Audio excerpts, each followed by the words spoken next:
할렐루야, 오늘도 말씀으로 시작합니다. 여호수아서 2장 1절부터 7절입니다.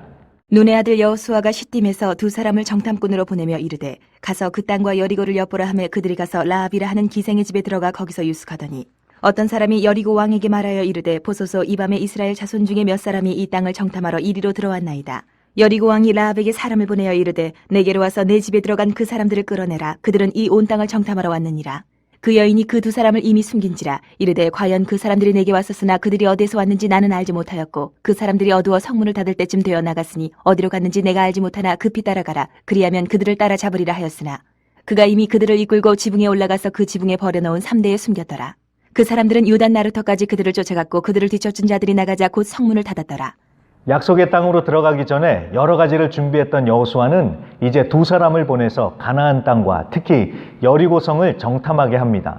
이 여리고는 오래전 기원전 8,000년경에 세워진 만큼 오래되고 발달된 도시로서 만만히 볼 것이 아닙니다. 게다가 여리고는 가나안에 들어가는 관문이며 또 가나안 정복을 위해서는 필수인 전략적인 곳입니다. 그 사실을 잘 알았기 때문에 여호수아는 하나님을 의심해서가 아니라 정보 수집 차원에서 정탐꾼을 보낸 것 같습니다. 그렇게 두 정탐꾼은 여리고에 들어가 기생 라합의 집에 머무는 것까지는 성공을 합니다.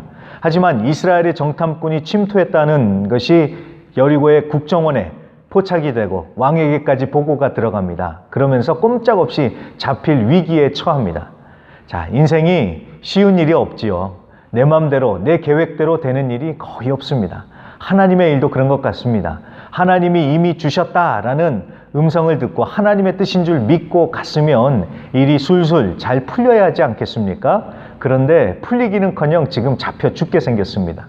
사도 바울도 그랬습니다. 하나님의 뜻인 것을 확신을 하고 빌립보로 갔지만 대부흥은커녕 오히려 잡혀서 두들겨 맞고 감옥에 갇힙니다.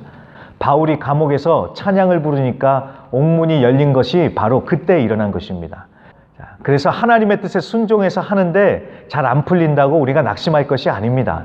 정말 하나님의 뜻에 끝까지 순종할 것인지 의지를 테스트하는 것이라 여기고 끝까지 말씀과 기도로 버티면서 앞으로 나아가는 것입니다.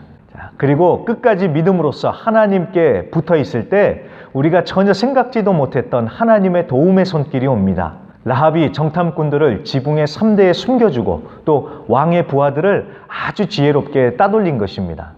자, 정탐꾼들이 라합이라는 기생 여인을 통해서 살게 될 줄을 누가 예상이나 했었겠습니까? 하나님의 역사요. 라합의 집에 묵은 것부터가 우연이 아니라 다 하나님의 섭리였던 것입니다. 이런 하나님의 깜짝 역사는 지금도 계속됩니다. 그러니 길이 막혔다고 절대로 낙심할 것이 아니라 눈을 들어 하나님을 바라보시기를 간절히 부탁드립니다. 누가 하나님의 히든카드가 돼서 나를 도와줄까 라면서 사람만 쳐다볼 것이 아니라 하나님을 바라보시길 바랍니다. 그럴 때 전혀 상상도 하지 못한 방법, 또 뜬금없는 사람을 통해서 하나님의 도움이 오게 됩니다. 오늘도 그 하나님을 바라보시면서 승리하시는 이 하루가 되시기를 간절히 기도합니다.